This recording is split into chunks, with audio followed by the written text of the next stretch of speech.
안녕하세요. 결혼 7년 차에 아이 하나를 키우고 있는 30대 여성입니다. 제가 이렇게 여기에 찾아온 건 제가 비로소 남편과 완전히 남남이 되었거든요. 그래서 그동안 어디에도 말하지 못했던 제 이야기를 마지막이다 생각하고 허심탄회하게 털어놓으러 왔어요. 물론 다 끝난 마당에 구질구질하게 못하러 옛날 이야기를 하냐 하는 사람들도 있겠지만요. 제 나름대로의 마지막 의식이라고 생각해 주시면 감사하겠네요. 남편과 결혼 이야기가 오가던 당시만 하더라도 남편은 물론이고 시댁 식구들과도 사이가 안 좋은 건 아니었어요. 만약에 그랬다면 결혼 자체를 하지 않았겠지요. 남편과는 지인의 소개로 만나 인연을 사귀었는데 당시 남편은 회사를 다니는 직장인이었어요. 다만 공무원 시험에 3년이란 시간을 쏟아붓고 그래도 결과가 좋지 않아 뒤늦게 직장 생활을 시작한 경우였거든요. 그래서 결혼 이야기가 나왔을 때도 모아놓은 돈이 많지가 않더라고요. 그런데 지금이라면 돈을 좀 더 모으고 결혼하자 했을지도 모르겠지만 그 당시에는 제 나이가 32로 홍기가 꽉 찼었다고 해야 할까요? 그렇다 보니 친정부모님 주변에서 딸은 언제 시집가냐, 그래서 손주는 언제 안아보냐, 간섭하는 친인척들이 꽤나 계셨던 것 같아요. 친정부모님은 돈도 돈이지만 홍기를 놓치지 않았으면 좋겠다며 결혼을 그냥 진행하라 하셨습니다. 그리고 솔직히 저도 한 살이라도 어리고 예쁠 때 드레스를 입고 싶은 마음이 있었거든요. 그래서 남편이 모은 돈이 2,500밖에 없었지만 결혼을 진행하게 되었어요. 저는 당시 4천 정도 모아둔 돈이 있었네요. 그런데 시댁에 인사를 드리러 간 날, 시댁에서는 당신들 노후 준비는 되어 있는 상황이었지만 결혼하는 자식한테 목돈을 해주기는 어렵다고 하셨습니다. 실제로 남편보다 3살 많은 신우도 시집 갈 때 거의 아무것도 받지 않고 갔다면서요. 솔직히 시부모님이 해놓고 사는 걸 보면 그렇게 빠듯해 보이지는 않았지만 어쨌든 없다고 하시는데 제가 그걸 추궁할 것도 아니고 당장 남편도 별말 없이 가만히 있었거든요. 그래서 조금은 서운한 마음이 들었지만 알겠다고 했습니다. 그렇게 7천이 조금 안 되는 돈을 가지고 신혼집을 알아보기 시작했어요. 그런데 저희가 가진 돈으로는 선택지가 많지 않더라고요. 아무리 발품에 손품, 눈품까지 팔아봐도 제대로 된 집에 들어가기란 하늘의 별 따기처럼 느껴졌달까요. 오죽하면 부동산에 갔다 온 날이면 저도 모르게 눈물이 나서 퉁퉁 부은 눈으로 잠들기도 했지요. 그리고 이런 상황을 제가 아무리 티내지 않으려고 했어도 결국 친정어머니가 눈치를 채셨던 모양입니다. 하루는 저를 불러 마음 같아선 다른 부모들 마냥 목돈을 척척 내주고 싶은데 그렇게 해주질 못해 미안하다 하시대요.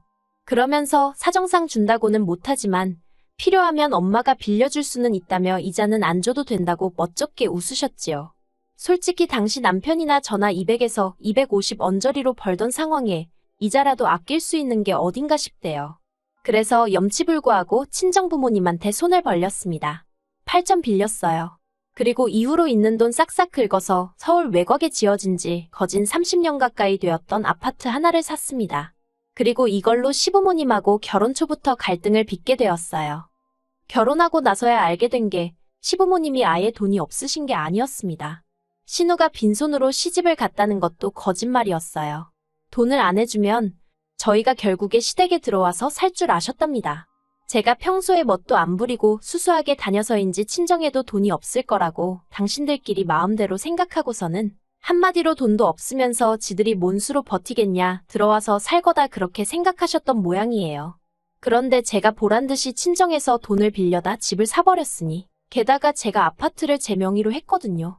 남편도 그때는 양심은 있었는지 공동명의의 기억자도 안 꺼냈어요. 그런데 이제 흠잡을게 마땅치 않으셨는지 그 사실을 아시고는 굉장히 언짢아 하시더라고요. 저더러 너는 뭐하나 집안어른들하고 상의하는 법이 없다면서 그렇게 전부 다 네 멋대로 하고 살 거면 결혼은 왜 했냐, 혼자 살지. 정말이지 별소리를 다 하셨어요. 그리고 그런 구박은 애를 낳은 이후로도 한동안 계속되었습니다. 하지만 그런 말도 안 되는 억지와 오해들도 다 참았습니다. 언젠가는 알아주시고 인정해주시겠지 하는 마음으로요. 그런데 그런 시간은 끝끝내 찾아오지 못할 거예요. 왜냐하면 작년 초에 어머님이 치매 판정을 받으셨거든요. 사실 언젠가부터 어머님은 갑자기 당신이 지금 어디 있는지를 모르겠다며 전화를 해오시기도 했고 걸핏하면 핸드폰을 잃어버리셨어요. 심지어 언젠가는 가족끼리 외식차 방문한 식당에서 느닷없이 잠에 드시기도 하셨지요. 그런데 이럴 때마다 온 가족이 어머님이 피곤하신 거다, 이게 다 며느리인 제가 제대로 못 챙겨서 그렇다는 식으로 얘기했을 뿐 누구 하나 심각하게 생각하는 사람이 없었습니다. 저 혼자만 설마 하면서도 괜히 말을 꺼냈다 다들 어떻게 생각할지 몰라서 생각만 하고 말았던 것 같아요. 그러다 결국 건강검진차 들렸던 병원에서 치매가 의심된다며 큰 병원에 가서 검사를 받아보길 권유받았고 그렇게 현실을 마주하게 된 거지요. 그리고 결과를 받아들고 얼마 지나지 않아 어머님의 증상은 급속도로 악화되기 시작했어요. 갑자기 울거나 웃으시는 등의 감정 표현도 격해지셨고 그러다 지난 6월 어머님이 아버님을 후라이팬으로 때리셨는데 아버님이 어머님한테 그때 처음 맞아보셨대요. 여담이지만 젊었을 적에 아버님이 어머님을 어지간히 힘들게 하셨다더니 그때 맺힌 게 나온 거 아닌가 싶어요. 아무튼 그러면 아버님도 어머님이 어쨌든 환자니까 그냥 넘어가 주셨으면 좋았을 텐데 그 와중에 어머님을 같이 때리셨나 봐요. 그나마 그 현장을 타이밍 좋게 신우가 봐가지고 그래도 어쨌든 집안이 시끄러웠습니다. 정말이지 그때를 생각하면 지금도 아찔하네요. 그리고 보다 못한 제가 남편한테 조심스레 요양원 이야기를 꺼냈습니다. 그런데 남편은 아주 난색을 표하면서 일단 자기 누나랑 얘기해보겠다고 하더라고요. 그런데 얼마 후 신우가 연락을 해와서는 저더러 시댁 근처로 이사를 하라더군요. 아버님 혼자서 어머님을 어떻게 돌보냐면서 자식들이 옆에서 들여다봐야 하지 않겠냐고요. 저도 물론 아버님이 힘드실 건 잘 알고 있었습니다. 평생을 대접받고만 사시던 분이 갑자기 아이가 되어버린 어머님을 돌보며 살려니 여러 가지로 애로사항이 많으셨을 거예요. 하지만 저는 아이 때문에라도 친정의 도움이 필요했는데 시댁 근처로 이사를 했다간 친정하고 거리가 1시간 넘게 멀어져 버리니 그럴 수가 없었지요. 그리고 전업인 신우와 달리 저는 맞벌이를 하고 있었기 때문에 시간적 여유가 없었어요. 제가 회사를 관둬도 될 만큼 남편이 월급을 많이 받는 것도 아니었고요. 그래서 결국 합의한 게 저더러 주말마다 아이를 친정에 맡기고 시댁에 내려오랍니다. 와서 아버님이 미처 하지 못하시는 집안일들을 해드리라나요. 솔직히 이미 평일 내내 일과 육아로 지치는 생활이었는데 주말까지 반납하고 일하라고 하니 세상 천지 어느 며느리, 아니 자식이라도 좋을 리가 없었지요. 그래도 어쩌겠나 싶대요. 막말로 어머님이 무슨 죄가 있어 치매를 앓게 되신 것도 아니고 그래서 그래, 할 수 있는 만큼은 해드리자 생각하고 알겠다 했습니다. 그런데 말이 좋아 주말이지. 아버님이 저더러 금요일 저녁에 내려와서 월요일 새벽녘에나 올라가라 하시더군요. 뿐만 아니라 남편은 이 일 저 일을 핑계로 빠지는 일이 잦았지만 어찌된 일인지 저는 그럴 수가 없었어요. 그랬다간 아버님으로부터 불호령이 떨어질게 불보듯 뻔했으니까요. 그래서 결국 전 주말마다 내려가 어머님이 엉망으로 만들어 놓으신 집 치우고 빨래하고 반찬하고 솔직히 할 일이 얼마나 많던지 야근을 하더라도 사무실에서 일을 하는 게 그리울 정도였어요. 게다가 신우 말로는 평일 내내 매일같이 자기가 시댁을 들여다본다는데 도대체 뭘 하는 건지. 제가 해놓은 반찬 말고 다른 반찬은 눈을 씻고 찾아봐도 보이지 않았고 평일 중에는 빨래 한 번을 돌리지 않는 건지 주말마다 산더미 같은 빨래가 저를 기다리고 있었습니다. 어머님이 실수를 많이 하시게 되면서 빨래가 어마어마하게 쏟아져 나왔거든요. 그리고 그렇게 석 달쯤 생활을 하다 보니까 당장 내 자식이 가고 싶어하는 그 동물원 한 번을 못 데려가면서 이렇게 시댁에서 종노릇이나 하고 있는 게 맞나? 그런 생각이 들대요. 하지만 그럴 때마다 적어도 남편이 표현은 안 해도 속으로 고마워하고는 있겠지. 누가 됐건 간에 내 공로를 언젠가 알아는 주겠지. 그런 막연한 믿음이 있었답니다. 그래서 참고 또 참았달까요? 그러다 얼마 후 저는 생각지도 못한 임신 소식을 확인하게 되었습니다. 계획에 있던 임신은 아니었지만 너무 감격스러웠어요. 항상 아들 하나 딸 하나 있으면 좋겠다 생각했기에 당시에는 아들인지 딸인지도 몰랐는데도 벌써부터 기쁘더라고요. 친정부모님의 도움을 좀 더 오래 받게 되면서 죄송한 마음이 컸지만 친정부모님은 그런 건 신경 쓰지 말라며 축하해 주셨습니다. 첫째 때는 사는 게 빠듯해서 산후조리원 구경도 못했는데 이번에는 그러지 말라면서 친정부모님이 따로 500만 원도 챙겨주셨지요. 그런데 시댁의 반응은 냉담했습니다. 제가 임신 소식을 알리며 더 이상 주말마다 시댁에 내려갈 수 없다고 말하자 신우가 처음 했던 말이 저더러 왜 그렇게 사람이 경솔하냐대요.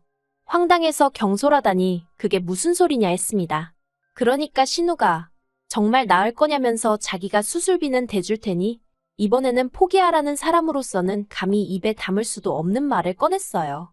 미안하지만 자기한테는 자기 어머니가 더 소중하다면서 저한테도 있는 사람부터 챙기는 게 맞지 않냐며 생각을 잘 좀 해보라고요. 제가 말도 안 되는 소리라고 나을 거라 했습니다. 그랬더니 아버님은 한다는 말씀이 그래 나으려면 나아라. 그런데 애 낳는 거랑 시댁에 내려오는 거랑 무슨 상관이냐입니다. 제가 체력적으로 힘들어서 안 된다고 했더니 그러면 회사를 관두고 아예 시댁에 내려와서 지내면 되겠다나요. 한참을 듣고 있다가 어이가 없어서 두 분 다 진심이시냐 했습니다. 그리고는 남편더러 무슨 말이라도 좀 해봐 그랬어요. 그런데 남편이 입을 꼭 다물고 아무 말도 안 하고 있더라고요. 결국 이도저도 해결이 안 나고 그렇게 저랑 남편이 집으로 돌아왔습니다. 남편더러 왜 가만히 있었냐고 따졌어요. 그리고 그렇게 어머님 상태가 걱정되면 당신이 내려가서 아버님이랑 같이 지내라 했지요. 그랬더니 기껏 한다는 소리가 어머님도 여자니까 같은 여자가 편하지 않겠냐는 거예요. 자기 이름도 잊어버리시고 막말로 똥오줌도 못 가리시는 양반한테 그런 게 중요했을까요? 도무지 말이 통하는 것 같지 않아서 남편더러 난 이제 두 손 두 발 다 들었다고 알아서 하라 했네요. 그러자 남편은 무슨 딱따구리도 아니고 계속해서 같은 말을 반복했어요. 기왕 시작한 거 조금만 더 해주면 안 되냐고요. 그러더니 급기야 한다는 말이 저더러 저러다 어머님 돌아가시면 후회 안 할 자신 있냐대요. 어이가 없어서 남편더러 당신은 자신 있냐고 물었습니다. 그랬더니 또 묵묵부답. 그런 의미 없는 말다툼을 몇 번이고 반복해야만 했어요. 그리고 스트레스 때문인지 결국 일주일 후에 저는 아이를 떠나보내야만 했습니다. 유산을 한 거지요. 수술을 마치고 병원에 누워있는데 하염없이 눈물만 흘렀어요. 그런데 그때 병실에 남편하고 신우가 들어오더니 그러면 언제부터 움직일 수 있는 거야? 이번 주말에는 움직여도 괜찮다지? 아버지가 걱정이 많으셨어. 그럽니다. 온몸에 소름이 쫙 끼치더라고요. 피는 못 속인다더니 이것들이 사람이 맞나 싶었지요. 저는 둘에게 나가달라고 내 평생 시댁에 가는 일은 없을 거다 했습니다. 주변에 사람들이 있어서인지 둘 다 얼굴만 울그락불그락거릴 뿐 뭐라 말은 더 안 하대요. 그리고 퇴원 후 저는 친정으로 향했습니다. 그때부턴 친정아버지와 함께 움직였어요. 부동산에 집도 내놓고 가정가구도 하나씩 정리했습니다. 제 짐도 전부 다 친정으로 옮기기 시작했고요. 참고로 유산을 확인한 날 이혼하는 쪽으로 마음이 완전히 돌아섰거든요.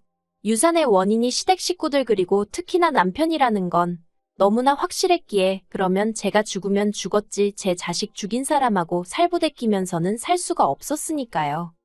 남편이 자꾸 제 연락을 피해서 남편 회사에 등기로 이혼 서류를 보냈습니다.